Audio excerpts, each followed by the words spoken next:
A volunteers to introduce, or shall I do it? You should do it. Fuck. I don't. Why? No, I don't. Because I did it last week. We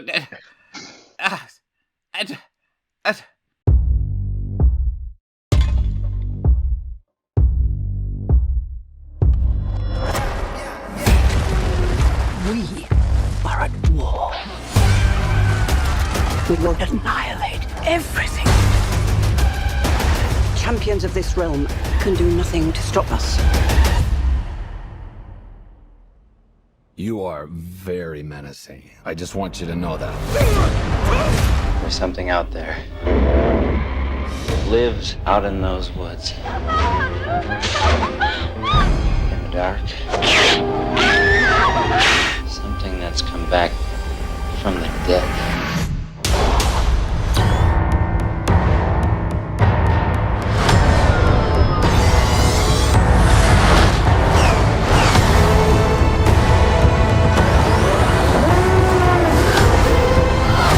This is no place for a child.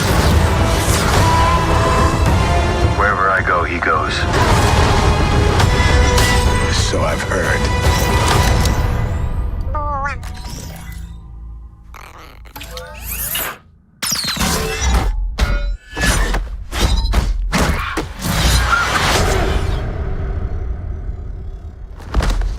This is the way.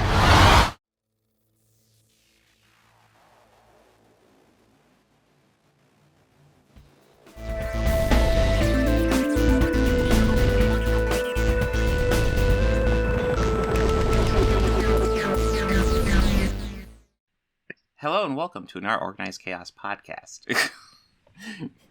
I am here, and Bobby is joining me, and George is back after a break. George. Hey, how's Hello. everybody doing? Doing good. Yeah. Well, I mean, we got an exciting show. We're going to talk about some Mandalorian, not season 3 yet. That's next week. I know everybody's like, talk about season 3. We're not. We need to wait for a few episodes to collect up, okay? Yeah. Doing season 2. We're going back in time. But we're also going to talk about the new Shazam movie, which I looked it up, and it has absolutely decimated the box office, destroyed all expectations. I think it made $1 billion opening weekend. It's shattering all records. It's definitely a contender to knock out Avatar 2. Well, I think it already did. In like its first 20 seconds. Monumental. But we're also going to Hollywood. But we're also going to talk about another movie that shattered all box office records, Eveil Dead 2. Famously known for destroying box offices. Yeah. Mm-hmm. Well, it might have done fairly well on re-release. I wouldn't object to going to a theater and watching this, honestly. Yeah. Yeah, in midnight screenings. Yeah. Done fairly well on home video. Oh, it did. Oh, I'm sure. Phenomenal on home video. Yeah. Considering there's like a gazillion editions. Yeah. Well, actually, not so much this, but Army of Darkness has a gazillion versions. But That's true. Like, I see what you're saying, though. Lots of editions of this re-released, not new cuts. My brain got caught on new cuts, probably because of Army of Darkness. Probably. Yeah. But are we ready to get to the guts of the show? Yeah. All right. I should probably fix that. Yeah. Okay. Lance Reddick. This one actually surprised me, and actually, this one hit me closer than I was expecting. Character actor Lance Reddick died at the age of 60. Last I saw, the reports are saying he died of natural causes, which, I'll be blunt, kind of confuses me. How he dies at the age of 60 of natural causes seems a little young. Yeah. It's not, especially with heart failure or some things. I don't recall what it was, but that can happen that young. Well, yeah, but even then, that'd be like a heart failure. Typically, natural causes just kind of means you just got so old, there were so many things wrong with you that you died. That's usually what natural causes is code for. Yeah. But yeah, this is one of those things where it's like, he's an actor that I've seen in a billion things. I never honestly really thought about him, that much. And now that he's gone, I'm like, shit. He was kind of awesome. He was Yeah. I literally cannot think of a bad performance I've ever seen him do. Ever. I haven't loved everything he's been in, but, like, I've never seen him do a half-assed job. He was ever. great in The Wire. He was really good in The Wire. I haven't seen The Wire, but... I haven't either. No, like, it's Lance Reddick. Yes, of course he would be good, because he's such a great fucking show, Lance guys. Reddick. such a great I've heard show. good things, yeah. Oh my god. Yeah.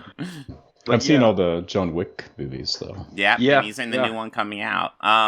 Yeah. Which, by the way, I just saw that one's almost a 3-hour movie, and I'm like, holy... Oh, wow. Yeah. Remember when they used to do intermissions for movies just slightly over 3 hours? Yeah, I know. Slightly over 2.5. Yeah. Mhm. Like I think Titanic had one. Mm-hmm. Now, And every movie must be 2 hours and 45 minutes. And I want to stress, I am not against that. Like, No, please, not for at love of all, God, 'cause- give me a 10 to 20 minute intermission. I was getting Mm. really tired of Yeah. those like hour and a half movies. How almost every movie was just barely over 90 minutes. Mm-hmm. Like, it was kind of getting irritating to me for a while. But now now I kind of think back to that now, when I see 3.5 hours, I go, good God, okay, Oh, it's just... this is you what I gotta wanted. Got to work out those theater wedgies. So Mhm. Yeah, like, intermissions this are is good. what I wanted. This is I just try and acquire enough stuff, and hopefully there's a bathroom on the top tier of the theater. Mm-hmm. Yeah. Well, Yeah. it's also... It's... Yeah. I miss intermissions for the longer movies. It also makes me wonder if maybe they will finish the John Wick story with this one, because I genuinely don't want them to keep on going till it sucks. Because, I mean, it will No. reach that point. And It will. I still enjoy these movies quite a bit. So Traditionally, I would say that action movies of this, right around the fourth one, is where they kind of start to...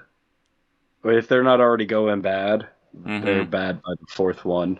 yeah. So Like Lethal Weapon, Die Hard. yeah. Well, no, you see, I enjoy Die Hard 4. I will defend Die Hard 4 especially over Okay. Die Hard 2. But I do think it was wise for them to end with the fourth one and Interesting. never release any other Okay. one after 4. I think Yeah. that was very smart of because, I mean, It's all can you imagine how for- bad Die Hard 5 would be? That sounds awful. My hardest. Oh, yeah. The 4 was totally fine. I enjoyed that one quite a bit. Yeah, I Nah. think it's underrated. I think Liam. obviously the first one's the classic, but yeah. Yeah. But yeah, no, Lance Reddick is just a great actor. He will be missed. Like I said, it's one of those things where it's like concerts during COVID. I haven't been to a concert since 2012, and then all concerts shut down, and then I went, I miss concerts. I want to do concerts, especially now that I can't. And I feel like Lance Everyone's doing concerts. I feel like Not Lance everyone Reddick's is, going to be yeah. like a similar thing where it's like, he was there and he was great, and then now he's gone. I'm like, I'm going to miss that. Yeah. Yeah. But yeah, the other news, not as sad, although I guess sad, but not as sad. Willow season 2 canceled. Now, according to the creator, they have season 2 written out, and he's not quite willing to give up on it. I don't know if maybe he thinks maybe in a few years they might be willing to do it or something, but yeah. I don't have a whole lot to say about it. Yeah, I know. I'd like to know the official reasoning behind it. Probably just budget, and it didn't get enough views. Although it is noteworthy that this series had a significantly cut budget from even the movie, because the movie visually was like, that felt like a real lived-in world in the movie. Right. And while I enjoyed the series quite a bit of it felt like sets and we're in mode fields and stuff like that. They went to a No. park down the street. Yeah. Not a ton of creatures or visual effects. I mean, there are some, Yes. but not as heavy. Yeah. They're very few. Mm-hmm. And budget's what you can. It is unfortunate that it was so visible. That being said, I did overall enjoy the series, even though it's not as good as the movie. I thought the new characters worked out well. I thought that was honestly one of the strengths of it. Yeah. Yeah, so it's one of those things where I was absolutely on board for another season. I'm absolutely interested to see what they do, and maybe they will in a few years. But I understand why it was canceled as well. pretty much where I'm and at. it gives them time to reevaluate the format. Yeah, exactly. A little bit. Yeah. One thing that somebody pointed out that I'd actually forgotten about. What did you guys think of how they had like modern music at the end of every episode? Kind of clashed, I thought. A bit. Like it wasn't like for me it wasn't a terrible clash, but it was a marginal clash. Yeah. I think especially because I love the soundtrack to the original as well. And I was kind of hoping they would go more for that style rather than what they did. And there are ways to do like the more modern music in like the fantasy setting, but I don't feel like it quite got there and just kind of forced it in when it didn't quite fit. Yeah. That being said, it wasn't terrible. It was largely just the credit scene. It would segue into that from the credit scene, and so it wasn't terrible, but it could have been better. But overall, decent series. Yeah, I really liked Allura. Yeah. They started to get better when they started focusing more on her character. Mm-hmm. But yeah, like you said, decent. Yeah. Could have been better, but not terrible. Yeah, exactly. I don't regret watching it whatsoever. Yeah. I mean, if they ever actually do a season 2, I'll probably rewatch it to get caught up, and I probably enjoy it again. But yeah. Yeah. I have a feeling I'm probably going to watch the movie quite a few more times before I watch the series again. Just saying. Sure. Oh, I think if they got back some of the humor, maybe having like, the brownies more as reoccurring characters. Yes. They brought in Kevin Pollak, and I actually thought like he would be at least in a few episodes instead of that like quick, really it was just the one scene cameo. Yeah. Yeah. Which was in the trailer, by the way, too. So they were promoting the fact that he was coming back, and it was kind of like, There was a lot of the jokes between the Nellans and the Daikinis, too, that were kind of amusing in the movie, but it seemed like they shied away from those type of jokes in this one. Yeah. Yeah. It's an interesting dichotomy. The other thing is, yeah, I wasn't sure what they were going to do with Mad Mardigan, and at the end of that season, I'm still not sure what they did with him. Christian Slater's character was trying to, convince him that he was Mad Mardigan to get released. Well, no, he said he was, but he wasn't, and then they had Mad Mardigan in the ethereal realm or whatever in the last episode where Val Kilmer's son voiced him. I didn't know that. That's cool. Yeah, and he did a good job with the voice. It did sound like Val Kilmer.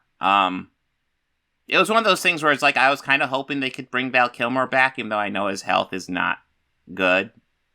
Yeah. And yeah, in the end, like they set up this huge mystery for Mad Mardigan, and like I still really don't know what happened with him. I know Saoirse is more of a ruler, but I would have liked to see more of her. That's true. Yeah. And they kind of show, like, Saoirse being kind of a bitch to Willow at the beginning, and, like, there's kind of this conflict between them. And, yeah, they don't do too much of that, probably set up for the next season. Yeah. Yeah. Lots of mysteries unsolved. But, I mean, it says something that I still overall enjoyed the season, despite the fact that there are obviously probably too many loose threads with it. But, yeah, it was good. Maybe in a few years we'll get a follow-up, but I'm not betting on it. Yeah, I don't think so. If there's a demand, we'll put it out. That's true. Yeah. I mean, hell, I wasn't betting on getting any sequel to Willow, and now we got like a 6-episode series. So okay. Let's see. Are we ready for Shazam 2? As ready as we can be. Shazam 2, box office dynamo. Shazam 2. No, real quickly. We're busting deals. Yeah. Real quickly, I just want to go over. I saw the Variety article how essentially they had very modest projections for this. Last I saw, the projection they were hoping for was 50, and apparently they even scaled it down to like 35 to 40 million weekend. Ooh. Which are really low. That being said, it didn't even perform that. It got 30. Yeah. 30 million opening weekend for a superhero movie is bad. I don't know if there's something I'm missing about it, but that just I mean, Scream 6 destroyed it easily. Not even close. Yeah. I think that did like a $55 million opening weekend. And obviously Ant-Man 3 got over $100 million opening weekend. Yeah, and Scream's numbers are only growing too. Yeah. With worldwide. Yeah. Now there's a possibility with the numbers, since it had a very soft opening weekend, maybe word of mouth will spread and it will have some decent legs and make it on the back end. That being said, superhero movies usually are pretty opening weekend heavy. So we'll just have to see what happens. And I will say this, getting to my actual thoughts on the movie, I thought it was pretty good. I have my issues, but overall, I enjoyed it. In fact, I would say I liked this better than Ant-Man 3, which I, again, enjoyed. But there was more moments in Ant-Man 3 where I was kind of bored, where this one largely worked. One thing, I'd be interested to know your take on this, Bobby, because one thing that really struck me in this is that I really thought Freddy stole the show in this movie. Yeah, I agree. Yeah, like Billy... It kind of was almost more a movie about Freddy. Yeah, Freddy gets the love interest. Yeah. And Billy's, which I'm going to circle back to that. I have a lot to say about that, actually.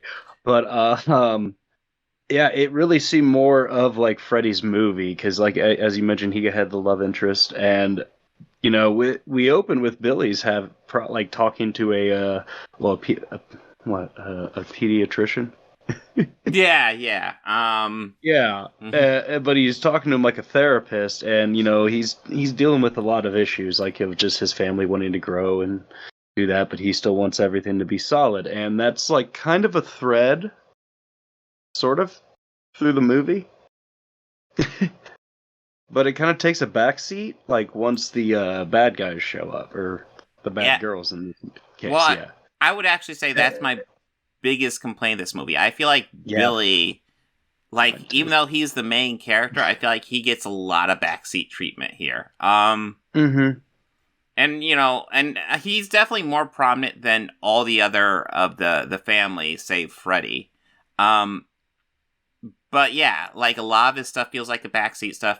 The actor who plays Billy Batson, he does not get a lot of screen time here. He is in Shazam mode for the vast majority of the movie, which was interesting, because Freddy's almost the opposite. You get, like, almost no Adam Brody in this movie, and you get the actor who plays Freddy, Jack Dylan Grazer, is that it? Yeah, I believe so, yeah. Yeah. But that being said, that young actor does such a damn good job that I am not complaining. He is, like, owning this movie. And that's the thing.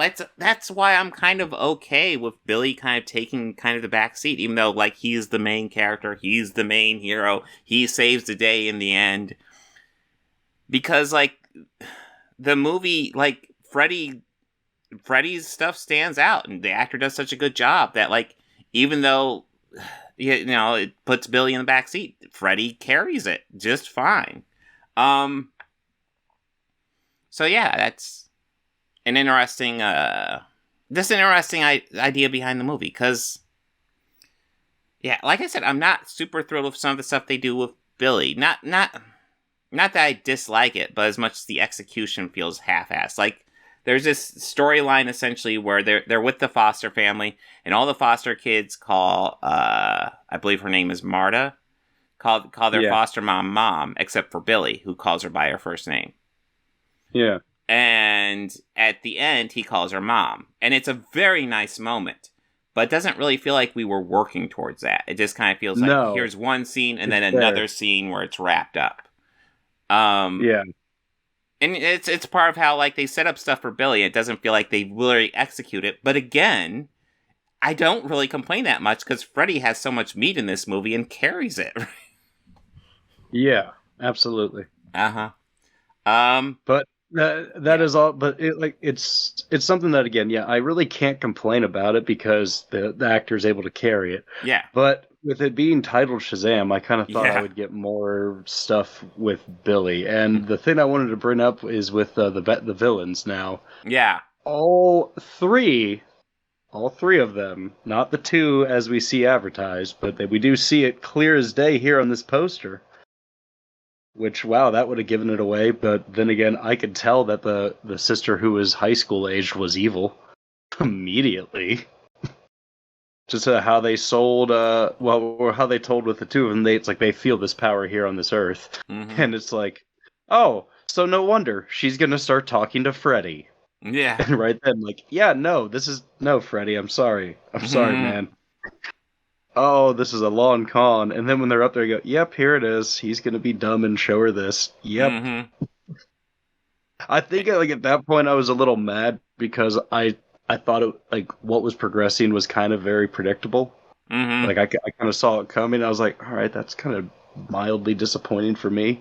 Yeah. But I was a little disappointed that I called it immediately. I was like, oh man. Maybe let's see where they go. Maybe it didn't really bug me, but that being said, I didn't see that coming until literally the name of the third god was brought up, and I went, oh. Ooh. No, I was trying to think if like it's like, huh, that's weird. It's like, oh, like okay, she's new, and these two like daughters of Atlas showed up, and I just went, huh, that's awfully convenient. And she's talking to Freddy. She's probably bad. Yeah, and which is unfortunate for Freddy. He's only getting the super villains into him. Of course, I don't know. She turns out being all right. Of course, like, two of the three sisters essentially end up being all right, even though Helen Mirren and Lucy Liu are definitely, like, far more evil. Lucy Liu was pretty evil. And Lucy Liu just goes all in. As the villain, yeah. She was great. Helen Mirren. Great. Yeah, no, they're all great. Yeah. That's the thing. Like, I honestly don't have issues with any of the performances here. The child actors, I thought, all did a great job. I thought the adult versions of those child actors all did a great job of essentially playing, like, adult children. Performance-wise, this was great. And I like Cal again, like in the first movie. It's not allowed to be dark and, have people just, like, get killed while the kids try to figure out how to save them. And I appreciate that. Like, it's one of those things where it's like, it's kind of disappointing that it's kind of bombing, but I understand. Like, there's so many elements going into why it's bombing. My thoughts on it. Yeah. Well, going into it, I was thinking, like, it was hard for me to really get excited or get into whatever they're going to have. Because I know it's just kind of a road to nowhere. Yes. Nothing's going to happen. So it really doesn't matter. Yeah. Yeah, no, none of it matters. Like, none of this matters. Yeah, they're rebooting the whole DCEU, all these DC movies. Like, it's in fact, I'll even say I'm certain if Shazam: Fury of the Gods just opened up to 200 million and shattered box office expectations and did unbelievably well, they'd probably figure out how to fold it in after Flash. Yeah. But we pretty much knew that wasn't going to happen. The first movie did well, but didn't, like, do mind-blowingly well by any means. And those were pre-pandemic numbers. Post-pandemic, we got the sequel, and it's not doing well. If there was any budget cuts here, because I think this was, I think I saw the budget was, like, $115 million. Which is, obviously $115 million is a lot of money, but most superhero movies are actually made for quite a bit more than that now. Yeah. So, I will say for $115 million, this looks really good. Effects-wise, I didn't notice really any seams or anything. They got a great cast. I thought the director did a great job. It's kind of a shame I don't see a third one coming out with these numbers. And like you said, there's so many reasons. There's, obviously you have, talking about how the DCEU is getting a hard reboot, essentially. We don't know what's going to be sticking around. But, I mean, we did see... Well, let's talk about the first post-credit scene. Okay. Where we see Amanda Waller's people come up and talk to him about joining the Justice Society. Yeah. Yeah, they're like, we want you to join the Justice. He's like, yes, Society. Wait, is that the one with Wonder Woman? No. No. What? Which might mean that he may still exist within like that timeline or whatever. Because as far as we know, Peacemaker is still going forward. Yeah. Yeah, because that's a James Gunn property. So well, if they're bringing him along, then well, that's the thing with something like Flashpoint. Yeah, you know, I have all my issues with Ezra Miller and their troubles and whatever. It's all very questionable. That being said, apparently the Flashpoint movie is really fucking good. The trailers look really fucking good. And with that storyline, after it, you can kind of do whatever you want with the universe, which, obviously they've made it clear they're doing a hard reboot with Batman, Wonder Woman, and Superman. Absolutely.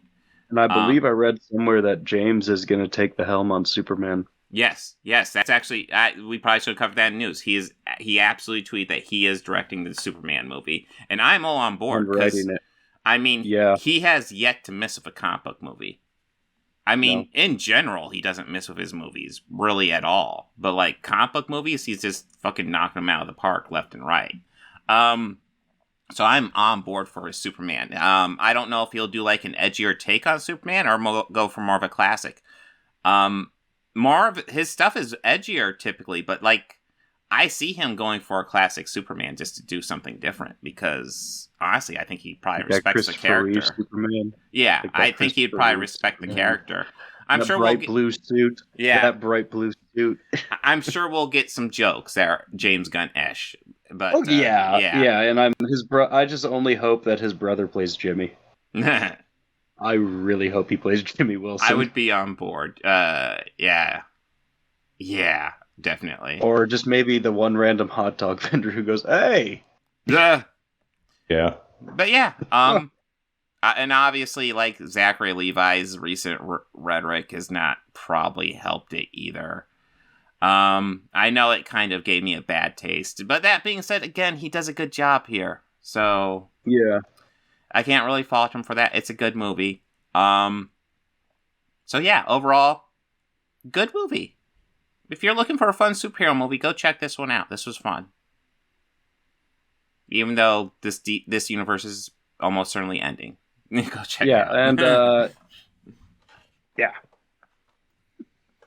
it's... Yeah. Let's see, anything you want to add before we move on to Eveil Dead? No. Eveil Dead 2. Yes. Oh. God damn, I love this movie. I love this movie too, yeah. This is so, like, absolute manic insanity, especially, like, the first half. I will say I prefer the first half to the second half, but the second half's good, too. It's like, trying to think of a good way to describe it. It's like, it's directed like a horror movie with comic timing. Is that correct way to say it? With a lot of comedic timing. Very slapstick. Yeah, so much slapstick in this. Yeah. Like you have I love the bit where you like have the camera chasing him through the cabin and then he rounds a corner and you see the camera just lose him. Just like, I guess I'm going back. Fun fact about that scene, actually. How it ends and you see the camera go all the way back out into the woods. That whole sequence is actually shown in film in reverse. So, like, that last shot is really the beginning of it. Nice. They do that. They manipulate film and speed a lot in this movie. Oh, and yeah. I kind of appreciate Sam a little bit more as a director with this one. Oh, yeah. Because since I've seen this so much, I just kind of more paid attention to, like, his process in it. Like, why it's like, that's an interesting choice. I wonder why he did that. Mm-hmm. It was cool. And I still think that evil spirit, just like having camera and a guy running through the woods with it, is just, it looks cool every time. Yeah. I think. Oh, sorry, Bob. Go ahead, George. Go ahead. I was just gonna say, what's funny is I've watched these movies in reverse order. Yeah. So Army of Darkness first. I didn't really know that it had previous movies. Yeah. I saw it on the Sci-Fi Channel or something like that. Yeah. And a friend came over with Evil Dead 2 on VHS, and we watched it. And I didn't really know what to think about it until the headless dance scene. And she just kind of awesome. where she just kind of stops and flies off into the trees like I'm like, okay, I know what kind of movie I'm watching now. Yeah. I think at the moment when the decapitated head is threatening him in the vice grips, for me that's like, oh, that's this type of movie. Gotcha. No, there's so many moments like that. They kind of go for the jump scare first, and then once you have established the scare, then they start really going to the more comedy, kind of stuff. Him fighting himself with the hand in the kitchen and just classic. That's like classic slapstick stuff like that. It's directed like a horror movie with comedic timing though. Like it's so goddamn goofy, but it's shot like, oh, it's scary, but oh my god, it's kind of brilliant. This is just like, you could tell, like with the first Evil Dead, you could tell Sam was a talented. There's a talent there, but he's not really pushing himself. He's just trying to do like a straight horror movie. And with this is just him going, fuck it. I'm just gonna do whatever the fuck I want, and it's kind of glorious. Yeah. It's just whatever crazy thing comes to my head, I'm gonna do it in this one. And I think George brought up a good point, because I actually saw these in reverse order, because I think I saw Army of Darkness when I was like a teenager, probably not long after it came out. It's kind of like, oh yeah, this is a kind of a silly movie. And then like when I was in college, I saw Evil Dead 2. And shit, man, you want to have fun at a college dorm, just plug in this movie and just laugh your ass off. This is like comedy gold. Yeah, I saw these out of order as well. I saw Evil Dead 2 first, and then Evil Dead, and then Army of Darkness. There was this like hangout spot when I was in high school. It was this comic shop, but at night they would like have like local bands play, like punk rock metal shows and everything. And they had a VCR in the TV in the back, and almost every other night it was either like Japanese anime or Evil Dead or Evil Dead 2. So Nice. I remember one night the band kind of wasn't that great, so I just went in the back area where the TV was, and I could just watch the movie. I couldn't hear it. And it was just enough times of me just watching it, like I was curious enough just to borrow. Like I asked the guy, I was like, "Can I borrow?" He's like, "No, you can go to Blockbuster and get it yourself." Okay. All right. But no. And yeah, I was hooked ever since. Yeah. No. So this movie is just a wacky. It's just so perfect. Yeah, and I think we'd be remiss if we didn't bring up Bruce Campbell, because like Bruce Campbell plays the first one like almost like your standard horror movie hero type character. He happens to be the last one alive, and I'm gonna fight the evil. And then this one, he is just manic gold. Like, I love what he does with this, because like it's there's a point, probably just around the time where he's going insane, obviously, where he starts doing this just like a flat comedy almost. But like, he's doing it deadpan flat comedy. He's not like winking at the jokes or anything. He's just, it's tough to describe if you haven't seen it. Which is why if for some reason you're listening to this and you haven't seen Evil Dead 2, watch Evil Dead 2, guys.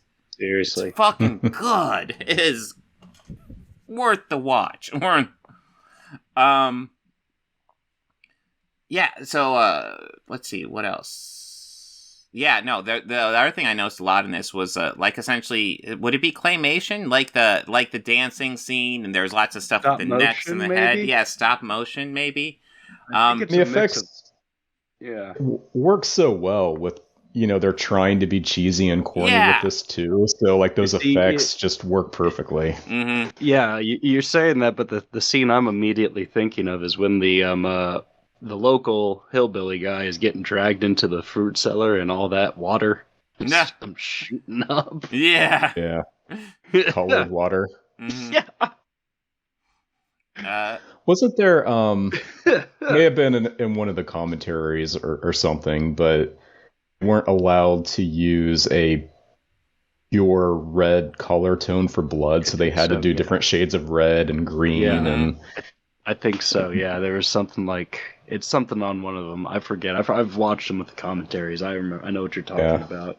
I've also heard of we talked about this last week, but about an edit to where you could cut these two movies together, and if you cut it right at the end of Evil Dead, where the spirit's coming right out to attack him, into when he's right to the shot of him flying in the air, and that could just be one full linear story.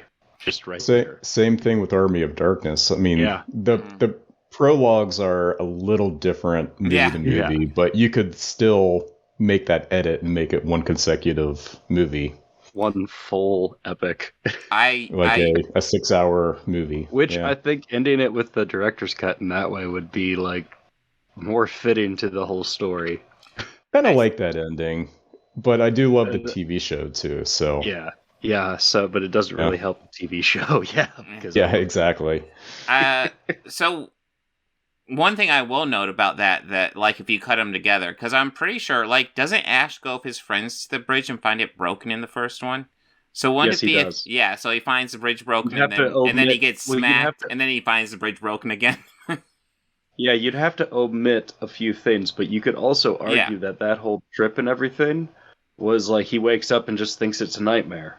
It's a hallucination. Yeah, or just a hallucination. So that way he could have that reaction at the bridge, just going, "Oh my god, it was real! It was real." True.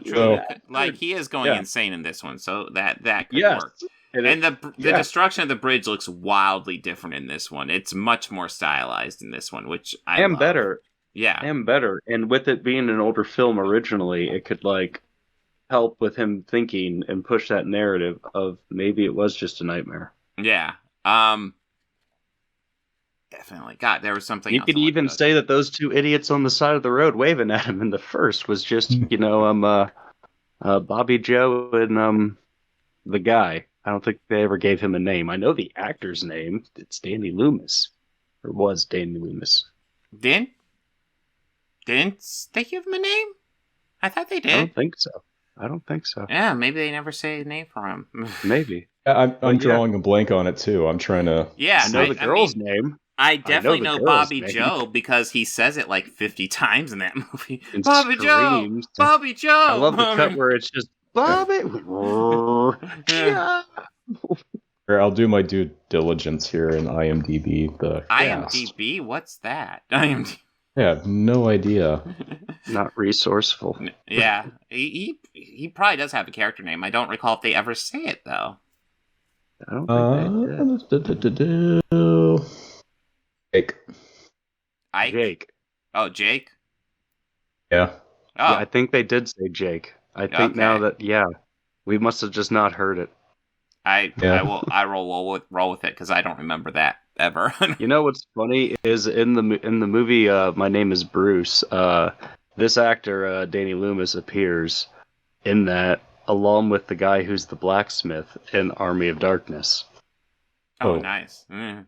Yeah, They both appear in it, and there's a scene where they're both talking about their favorite characters from a Bruce Campbell movie. Danny's is the hillbilly, the gun shop owner is that blacksmith.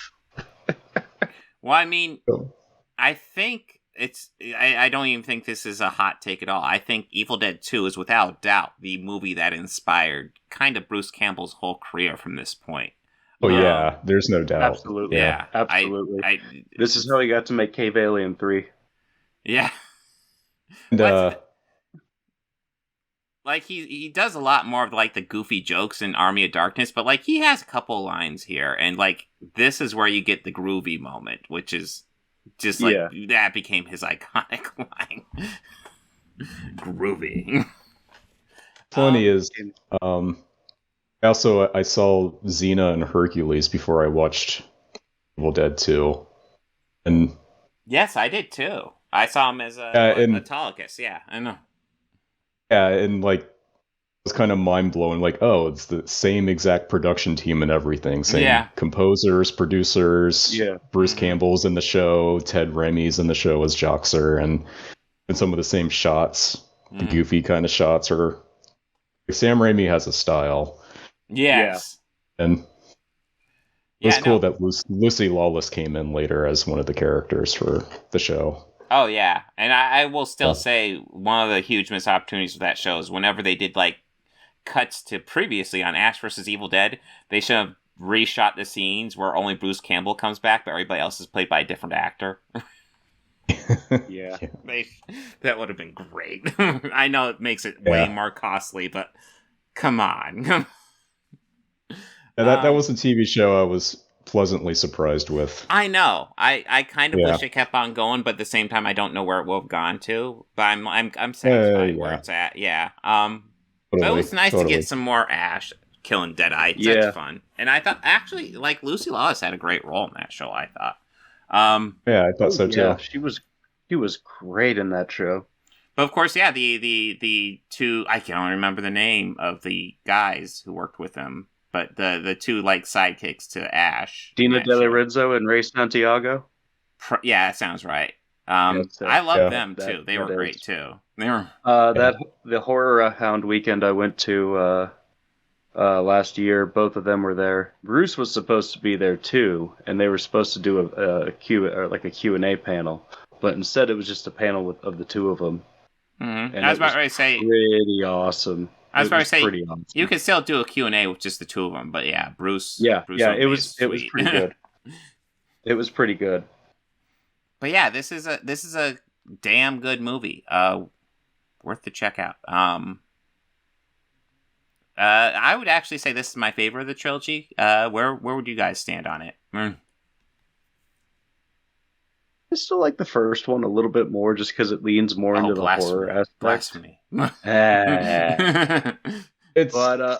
this one I appreciate on a different level. Mm-hmm. Like, I mean, it also features a standout performance by Ted Raimi. Yes. Oh God, we have Well, which one was your favorite, George? It's really close between this one and Army of Darkness, but I think this one just wins by a hair. Mm-hmm. But yeah, you can definitely tell Sam Raimi loves his brother with the roles he gives him, especially in this one. He has a great one cameo. I think Ted has like four different roles, I think, in Army of Darkness. I know he's at least two of the guys cheering him on when he does the inspirational speech. It cuts to him twice as different. Yeah, I think we caught all four of them. He's in the very beginning as one character, and during the kind of like the mosh. He can have my steel, and he has his beard that's about to be full. Yeah. They're all totally different. Yeah, Brian and I were laughing at that when we watched it. We watched all of these over Halloween, and we noticed that Joxer's in here like 3 times. Yeah. It's like Ted Raimi has his support, and that's like half the cast right there, so he's in good shape. Yeah. We just call him Joxer because that's what we primarily years ago when My Name is Bruce was premiering out and everywhere, I went to an advanced screening that had Bruce, and it was like we could do a Q&A after the movie, but we got to watch a premiere of it before it was released. So we got to see that, and Ted is in that movie. He has 3 different roles in that one. And somebody asked him, like, oh, that's cool that Ted did that. I'm like, yeah, the great thing about that is this is a direct quote from Bruce. You see, I could tell Ted that he gets more screen time. But the thing is, I'm still paying him the same for one role. He's still appearing in my movie. You just get more screen time than everyone else. You're just playing 3 different roles. Don't worry. Your name's going to be way down on the cast list. Yeah, he's just like, I fucking buried. Yeah, he's just like, you get more screen time and you get a chance to act more. The bad side is I have to pay you the same. Mm-hmm. But yeah, this is awesome. Anything you guys want to add before we move on to Mandalorian? No, let's. Don't think so. Okay. Yeah, let's get to Mando. Mandalorian season 2. Yeah, last night I watched the last half of this. This is a solid season yet again. Like I said, like these Mandalorian seasons, they don't blow my mind, but they're solid Star Wars, and I love the Western element here. It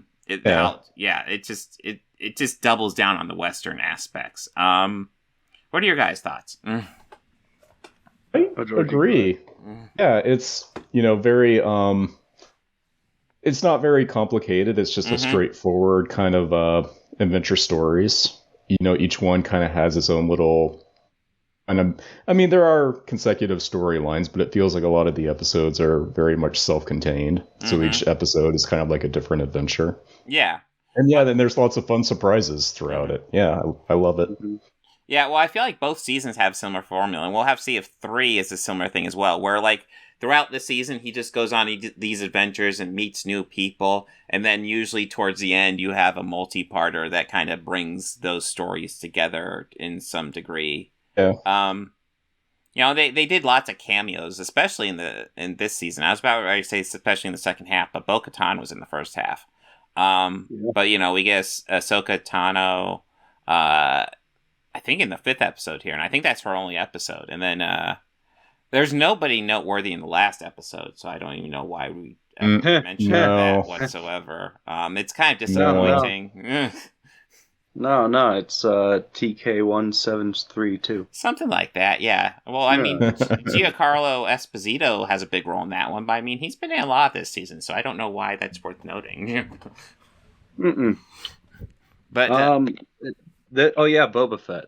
Yeah, but I must be thinking of Boba full Fett. Well, not quite full costume, but with the fresh coat of paint on the ship, though. I mean, that was I enjoyed that, and just as a fan of that ship in the Star Wars world, I was just like, yeah, it's always been Boba Fett had the cool armor and he had the cool ship. It's a very unique ship.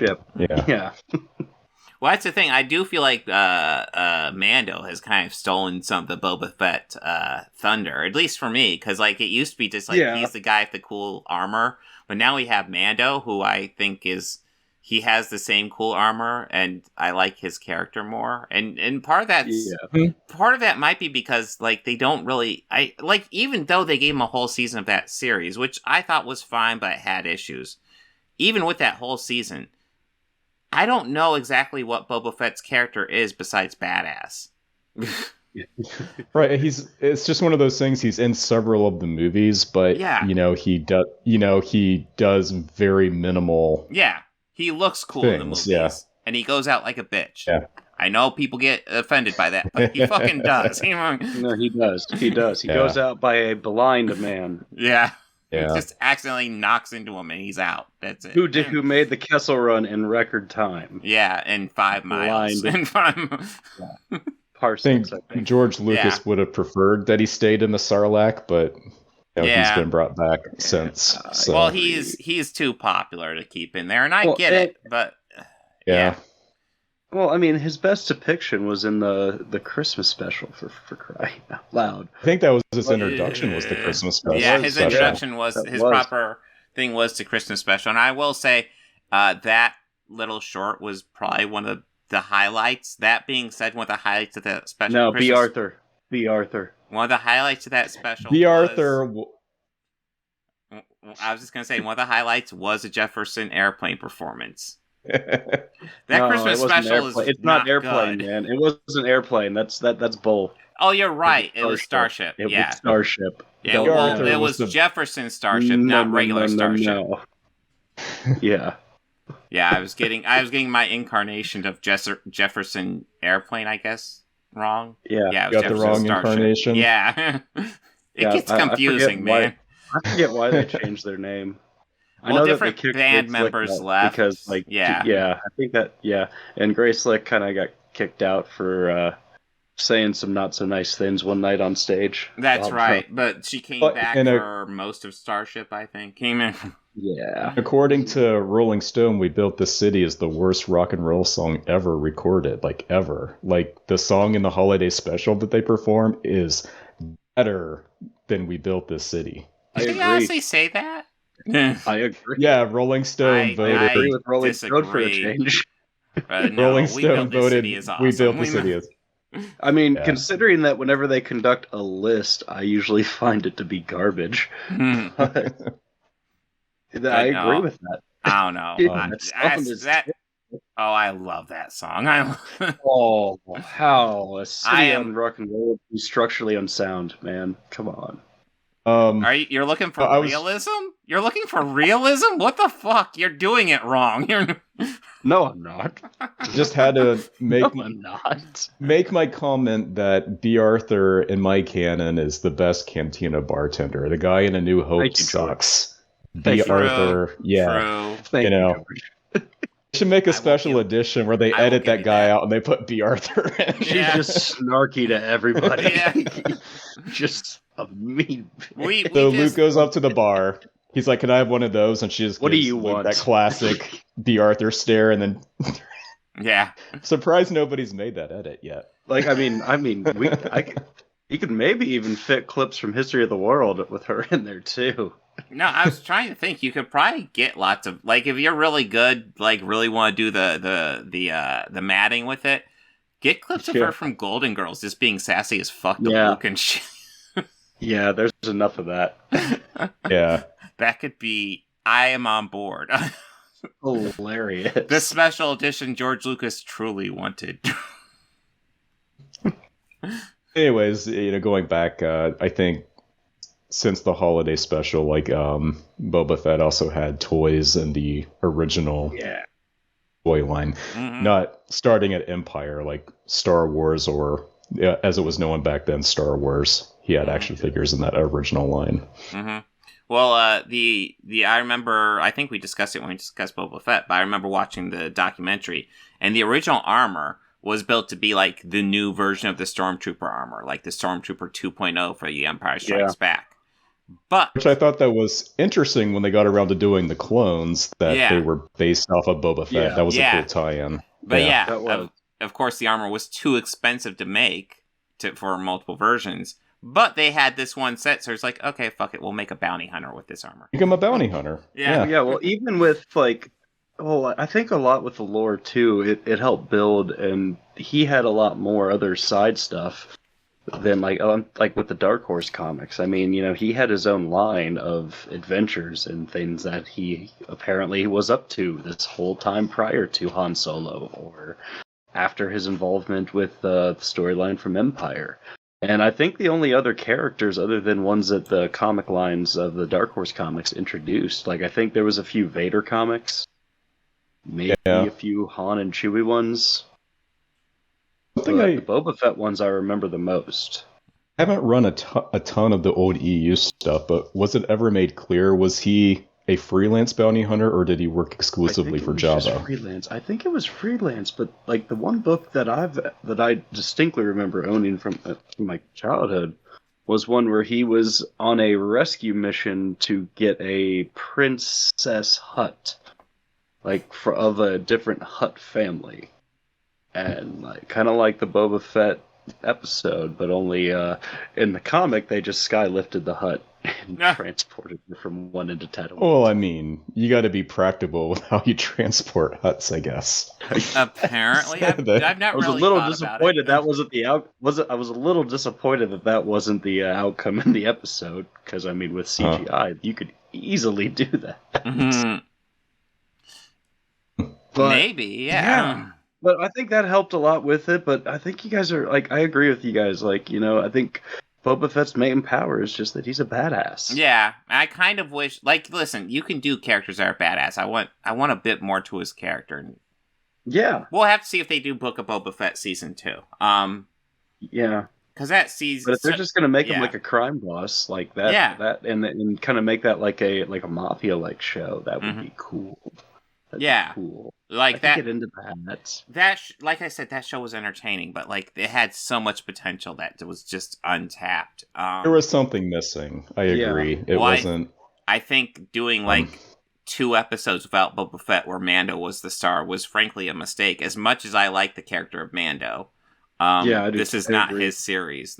He should not be the lead, and maybe if you do him lead, maybe only one. But that being said, that was only a 6-episode season. Mando gets 8-episode seasons. For 8 episodes, you want to do Mando gets 1, okay. But 6 is we're getting a substantial chunk of the story at that point. And he doesn't get 1 episode, he gets 2. That was a weird choice. Yeah. Yeah. Literally 2 episodes where Boba Fett is, 1 he's not even in, and 1 where he gets 1 shot. And it's Yeah. I like Mando, but I'm not on board with this, guys. But you know, I think they're still. Are you saying, George? I think Disney might still be. I mean, those are kind of early. I mean, I guess a lot of the TV work they're doing is early in terms of Star Wars TV. Mm-hmm. Might just be going through a lot of trial and error to kind of get a feel for fan reactions, and maybe they weren't ready to go quite in the deep end. Yeah, especially with Mandalorian being so popular, and it predates Book of Boba Fett a little bit. They were just trying to see how well it translates, see what kind of crossovers they could do. Mm-hmm. Let's see what works, what doesn't for future things of similar. Mm-hmm. Yeah, that's my best guess. Yeah, well, like I said, I do think Mando did take some of the thunder from Boba Fett, because essentially they already did the Boba Fett character, except it's not Boba Fett, and I guess now they're just trying to figure out something different for Boba Fett to do. They haven't figured it out yet, and maybe they'll figure it out in the future. That being said, Mando, these first 2 seasons, solid. Yeah. I'm 100% on board with it, and yeah, we've gone on long enough. I think we can talk about the actual cameo in the last episode. Let's go ahead and get it all the way. Yeah, what do you guys think of Luke? It's the Jedi Master. I mean, yeah. I kind of kept thinking about that scene in Rogue One where Vader comes in. No. Oh no, yeah, it's a very Vader similar comes. entrance. Yeah. Mm-hmm. Yeah. Like almost, very similar. But yes. Since you mentioned Tarkin, yes, we're gonna. Yeah. Make that comparison. I will say, a little jarring at first. A little bit, but I think Luke looks way better than Tarkin. Like, that's what I was going to say. Better. Like, he doesn't look like a PlayStation cutscene. Yeah, that I will. I will say he felt a little wood in his performance, and I don't know if maybe that was just the character acting cool, or if it was part of the CGI. Peter Cushing is dead, and he couldn't get Peter to do it. Well, no, I'm talking about Luke. Oh yeah, it was a little wooden. I mean, the fight scene stuff looked good, but it didn't have to look like Luke in that. Well, they kind of black cloak and the green lightsaber, and well, I mean, they use that black cloak pretty effectively, trying to avoid as many face shots of Luke as he can. But you see the X-wing, you see the green lightsaber, you know who it is. Yeah. But yeah, I thought visually he looked good. I thought the performance felt a little wooden, but it's Luke with people he's never met before, so maybe that's just how he would act. But I thought it looked good. It's way better than Tarkin, not even close. Right. It's not perfect. It's not perfect. No, but it's way better. You can tell that it's going in the right direction. Yeah. And then pretty soon they won't even have to have actors anymore. And it will be a wonderful... Wait, what? And they can just overwork CGI people to death. Yeah, Tom Cruise can no longer have to jump out of airplanes. Yeah. Well, they've been doing CGI doubles. What were you saying, George? CGI double. They've been doing a lot of CGI doubles for decades. Yeah. Where, distant shots or, Most of the time you don't notice it, but when you do, you do. Yeah. It's like, why does he have no face from the distance? Yeah. He's very blurry. But yeah, very good second season. Yeah, and I feel like they do so much of Mando in Book of Boba Fett, but like I said, we already discussed that. So next week we can get to season 3. I'll say one thing that I didn't originally like, and even after rewatching, I still kind of I'm not too satisfied with the choice, but it's not enough for me to be like, make me get pissed off about the show or anything like that. I feel like with it, like knowing that we had the other Mandalorians there, Bokara, like her real intentions of just taking the sword like that. Mm-hmm. And I kind of felt like they were definitely setting up a lot for the next season, and that's why all this tension and all the different like irons on the fire, if you will, for this final bit of scene. I'm just kind of like, I kind of feel like you guys are trying to do a lot, but like maybe set this tension up. Yeah. Like in the first episode of the next season. Well, I'm glad. Right before we cut it, yeah. I'm glad you brought that up because Bo-Katan does seem like she's kind of set up to not be friendly terms with Mando, even though Mando is like desperately just like, dude, I don't want this. You can have it. I don't want this. You can have it. And it's like, tradition says you have to win it in combat, which means she has to fight it. And even then, he's like, I yield. You can have it. I don't want to fight. Yeah, I don't want to fight. Just take the damn thing. Yeah. So, yeah, obviously there will be something to come to a head, I imagine, next season to do with that. I like both the characters, so I don't want anybody to die or anything. But yeah, let's see what happens. Obviously, technically, Moff Gideon is still alive, so true, yeah. Maybe he'll be in the next season too. I hope so. Wouldn't surprise me. I'm pretty much almost always up for more Giancarlo Esposito. He's always great. Yeah. I don't know what they're gonna do without Gina Carano, but yeah. She's kind of a bitch. She can do Terror on the Prairie too. She's fine.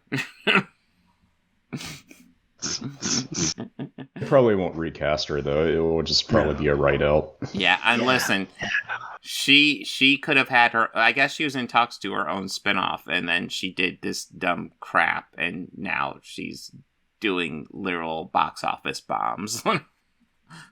Yeah. I guess she's still getting work, but we'll see how much longer that lasts. Well, she's getting work through the Daily Wire, so yeah. We'll see, since they make such groundbreaking content. Entertainment, yeah. Apparently material that the Critical Drinker loves, and he's good at his job, right? Yeah, well, now I know that recently, I guess they had Russell Brand on, so that will just be great. I don't know what Russell Brand is. I don't know what his deal is either. I'll tell you what his deal is, but it's also why I don't know what he is. His deal is that he goes on video and he makes at least 8-minute videos with flashy titles, and he says almost nothing.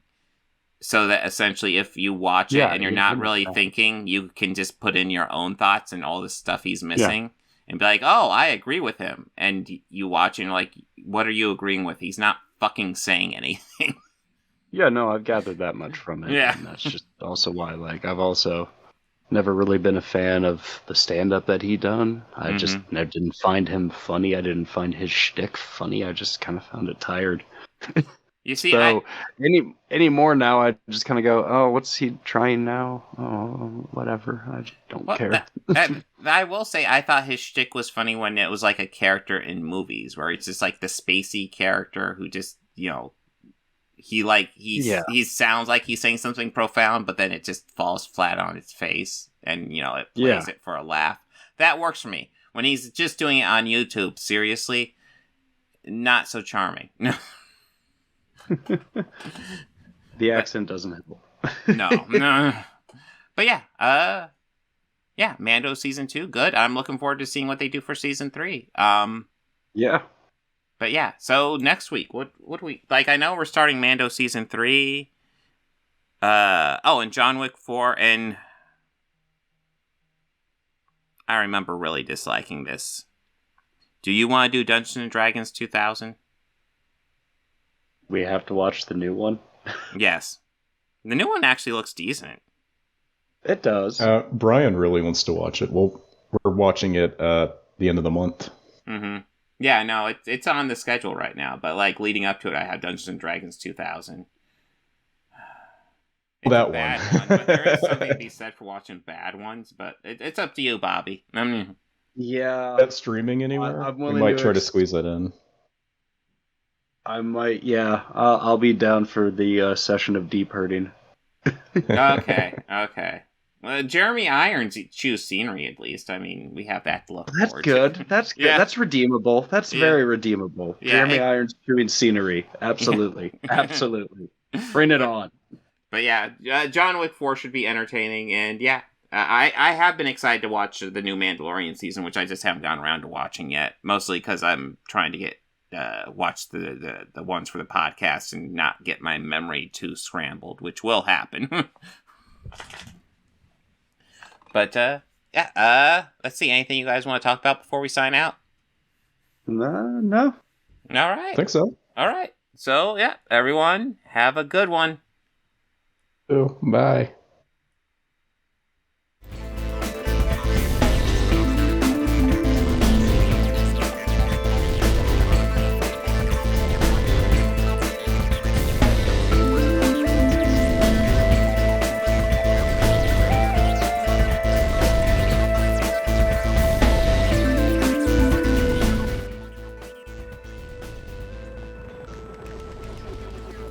Books, records, films, these things matter. Call me shallow. It's the fucking truth.